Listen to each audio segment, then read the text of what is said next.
last presentation of today, let's call it the headliner. GBS. This is NASDAQ listed ticker. It's ticker GBS, as you can imagine. And we have two guests here that are coming on to join us. We have the CEO of GBS, and we also have the CFO. The CEO is Harry Simeonidis, and also Spiro Sakiris is the CFO. Gentlemen, how are you today? Doing well. How are you? I am having a good day. Spiro, you are muted. If you didn't know, sir, is the old mute trick. It's the oldest trick in the book. There he is. There he is. There's that voice. All right, gentlemen, I'll let you take it away. Have at it. Okay, thank you very much. And thank you, everyone, for joining the last presentation. And as we just mentioned, it is the headline presentation. So let me just go through GBS Inc. And GBS Inc., we are an organization that is really focused on and putting the power of non-invasive real-time diagnostic tests in the hands of both patients and primary healthcare practitioners. And the key aspect is we wanted a point of care, and this is where people need it, where patients need it, and where primary healthcare practitioners need it. So what we're here and talking about today is a platform technology. So this platform technology can be adapted for a large range of unmet needs and around a lot of different modalities. We have two lead products that we'll be discussing today. One is a saliva glucose biosensor, and this is a saliva glucose test that is non-invasive. It is based on saliva. And the second one is, and a much needed test as well, is also a saliva-based COVID-19 test. And this will give us real-time qualitative results. And this is key because today on the market, we don't have a qualitative result in terms of testing COVID-19. The other key excitement aspect, because this is a platform technology, there is over 130 additional tests around biochemistry, immunology, tumor markets, and endocrinology as well. In terms of the board and the management team, you have a wide range of experience from a lot of different backgrounds, but all of us very experienced around the healthcare aspect. I've got over 30 years experience. 25 of those was with GE Healthcare in bringing key technologies and diagnostic technologies to the industry. We have our CFO who will be presenting this afternoon, Paul Destor, who is the original inventor, who works at Newcastle University. You can see our chairman, Professor Steve Boyage as well, Dr. Steve Boyage. He's got a PhD, very experienced in around the healthcare. You see George Samalis and Professor John Destor. Also very key PhD and very strong in terms of technology and bringing strong healthcare products to market. Now, let me go into our lead product here. And this is, again, it is a saliva-based biosensor. And this will make finger pricking obsolete in the future. So our key aspect here is we will be bringing a pain-free, non-invasive, easy-to-use and convenient test for people living with diabetes. The other key aspect is it is very affordable. And the reason why it's very affordable is our technology, which is an organic thin film transistor. Now, this is a small printable organic strip that can be done reel to reel. And like we said, it is actually printable, and it does it at a very low cost. And the key aspect of this is in terms of people living with diabetes and everyone that needs healthcare, affordability is one of the challenges that prevents access. And this is why we have our biosensor, which does bring across a very high sensitivity, but also at a very low cost. And one of the things that we have tested is our biosensor today exhibits a linear glucose respondence at concentrations 100 times more sensitive than other commercial blood glucose sensors. And this is key when you're actually trying to detect saliva in glucose in saliva, because of the concentration levels of glucose in saliva is a lot less than it is in blood. Now, as I mentioned before, this is a platform technology. And as you can see here, we've just given an example of our two tests that we're working on today. On the far left, you have the saliva glucose biosensor, and on the right, you have the COVID-19 antibody test. Now, the key aspect here, this is a platform technology, and it is virtually layers of different technology across it. The bottom is the transistor, which is the biosensor, which is the core component of the technology. This does not change regardless on what kind of test. This remains the same. And this technology at the bottom, the technology, it is patent protected to the year 2033. Now, as you can see, and I'll slow down a little bit in this aspect because it's the key slide here is, as you can see the bottom, that's where the transistor is. This is where the technology is. And on the top layer is what we swap and replacing it. For example, the saliva glucose biosensor, the top layer reacts with glucose oxidase. And then if you change that and put, for example, an antigen-specific antibody test for the COVID-19, then you can start detecting COVID-19. So these are the different aspects. And we believe that as we go forward, just changing that top layer does not require a lot of R&D because a lot of the hard work has already been done in terms of the biosensor itself. Now, we did mention that we've got over 130 different diagnostic tests that we are looking at. And let me go through some of them in terms of a high level. I spoke about the saliva glucose biosensor, that's our key one, and followed by the COVID-19 test. But then you can see here, we've got a large range of different modalities that we're looking at and we've already started testing, including tumor markers, hormones, and nucleic acids as well. And this, we can do testing around allergens, we can do tests around oncology, cancers, and we can do a lot of other tests that we're actually looking at. But the key aspect here is we're really focused on bringing these two products to market first, which is again, the saliva glucose biosensor and the COVID-19 test. Now, with both of these products, we have partnered with other universities to ensure that we get, we continue down our clinical pathway and bring this product to market.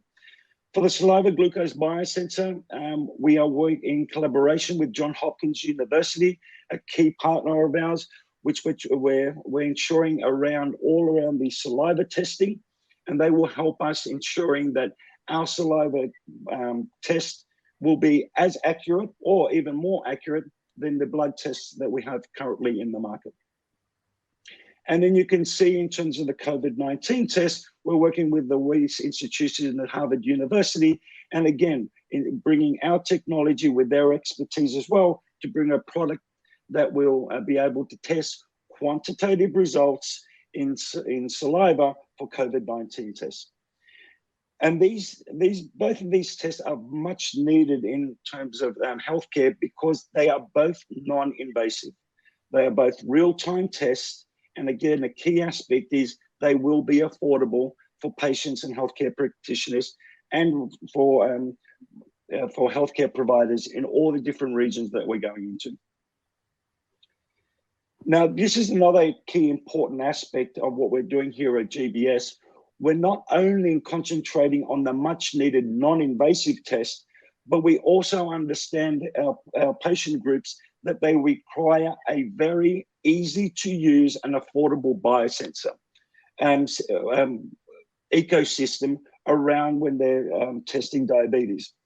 So let me give you an example.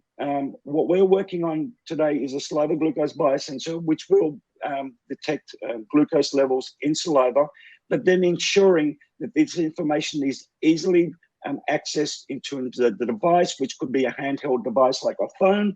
And then also, once you have that information on your phone, how does it react? How you can send this information to other other people in your family with healthcare practitioners, store these results, analyze these results, and have records of these results. This whole ecosystem is very important, and at GBS Inc., this is where we're working on. Now, the reason for this, we just completed a global study with people living with diabetes, and we asked them a lot of factors around how do they currently test today, and what would they prefer in terms of testing in the future. And also we share them what we're working on. Now, 7 out of 10 people from who we surveyed from our global study were very interested within our products and would switch as soon as it's available.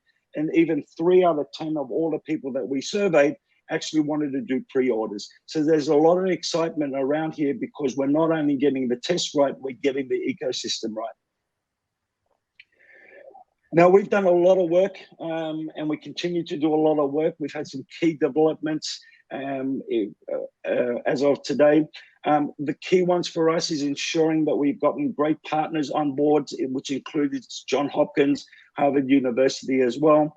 We've done our pre-commercialized advancements in terms of global patient survey, getting the data, understanding both from KOLs and patients what is required for a non-invasive and affordable test.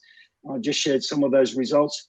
Another key achievement that we achieved in this year is we got awarded $4.7 million worth of a grant from the Australian federal government to build a high-tech manufacturing facility for our biosensor. And this was a great achievement for us, and we're very proud of this as we bring not only the ability to actually manufacture at a low cost and bringing this biosensor to market, but gives us that runway to allow us to continue our great work in terms of our other tests that we're developing. And we're also starting our commercialization advancement as well. We're talking to partners and collaborators across all the regions in the Asia Pacific region. And we've also just recently signed an agreement with LEC so they can actually find us the key potential sub-licenses or distributors for the China market. Now, the China market for us is very important. It actually represents 1/3 of the total people living with diabetes. And this market is key for us as we advance our products to a commercialization stage. As you can see, we've got a lot of work to do, and we're really targeting in terms of the manufacturing facility, starting that process. So we're starting in Q4 this year in terms of starting building that manufacturing facility and fitting it out and kitting it out, ensuring that we have everything up and running. Some of these sub-licenses and agreements we're expecting, and we're targeting to have them all signed up by Q1 next year so we can start taking pre-orders. And then where the rubber really hits the road is in the first half of the year. We're expecting and we're targeting to actually start submitting. One is for an EAU submission to the FDA for the COVID-19 antibody test, again, a quantitative test. And then in the second half of the year, we're starting to, we'll be doing and submitting for our saliva glucose biosensor. On that note, I would love to hand it over to Spiro, who will just go through us just the last couple of slides. Spiro? Thank you, Harry. Pleasure to be on board. So what we have here is just a very quick overview of the IP. So with the IP, we've got the license to the APAC region, which is predominantly China, Australia, and all the related countries. So then with the license, it's based on the IP we have here. So the patents are registered in the 3 countries we just discussed then. Now, as far as that's concerned with the North America, we have 50% of the entity that owns the North American rights. And then with that, we have an option for the rest of the North American application. And the key market we're targeting at the moment is the APAC market. The initial market will be kicking off with. Next slide, Harry. Okay, so just key financials that we have here. So we're listed on the NASDAQ. GBS is the ticker code. We listed back in December 23rd, 2020. The IPO size was 21.6 million. Common stock out there at the moment is 14.8 million, and we have 7.2 warrants outstanding, which range from strike prices from $8.50 to $17. Market cap as of now is in the vicinity of $35 million. Okay, so the capital, now the major highlights from the financial perspective that we have is we've got, as per our latest announcements, we have there 12.7 million in the bank, and then I take this a cash burn rate to take us till the end of next year. And then the recent developments, which I won't go back over again, but it's a 4.7 million that Harry indicated on, and the LEC consulting. Beautiful. Thank you, Spiro, and thank you for that. So, look, thank you, everyone, for the time today. There is a lot to go over. I've only got a short amount of time to go over, but let me just leave you with a couple of key points as we're moving forward. We are really on a mission here to put non-invasive real-time diagnostic tests in the hands of both patients and their healthcare practitioners. And these diagnostic tests, we really want to make them affordable, non-invasive, and real-time at point of care, because we truly believe that if you give this access to patients and healthcare practitioners, they can improve the quality of life that they're enduring today. So this is key. The first one, as we said, is really getting there around people living with diabetes, to remove them with their constantly, they have to finger prick themselves, and giving them a saliva test that will be a non-invasive test. And the other one is, as we're all living with COVID-19 today, giving us a test that is a quantitative result, which is a key differentiator in the market that will allow people to actually see what antibodies they have in their systems and allow them to understand when they should get that booster shot that we're talking about today. So thank you everyone for your time, and I'll hand it over. Would you mind answering a question or two, gentlemen? Absolutely wouldn't mind. Awesome. Okay, so the chat was interested in the science behind the technology. I'm kind of interested too. Harry, you said that the technology, I guess that's the part that's sort of above the like swab sort of thing. You said that's printable. Did you mean like 3D printable? Yes, so that's printable. So it's actually done on a reel-to-reel printer. So the bottom layer, which is the transistor, that is printable, and then each layer on top is just printed all the way through. Wow, that's awesome. And then we had a question from the audience. Is there a working prototype? So what we have now is we have done this. We have got a prototype that is on the bench right now.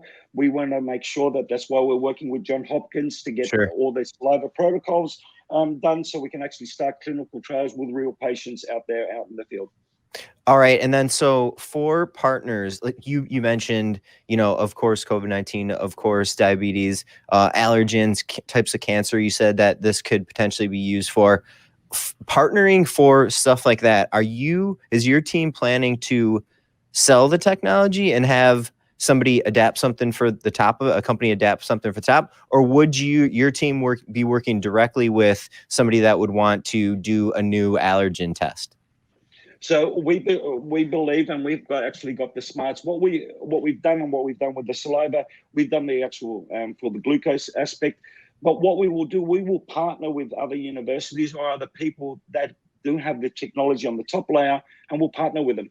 We always believe that we want to bring the technology ourselves. We'll keep that technology, it's IP protected, and that's how we'll go down. Perfect. Gotcha. Awesome product that you're working on here, gentlemen. JBS, that's the ticker, JBS. And we had Harry Simeonidis. Sorry, Brent. Excuse me. Thank you.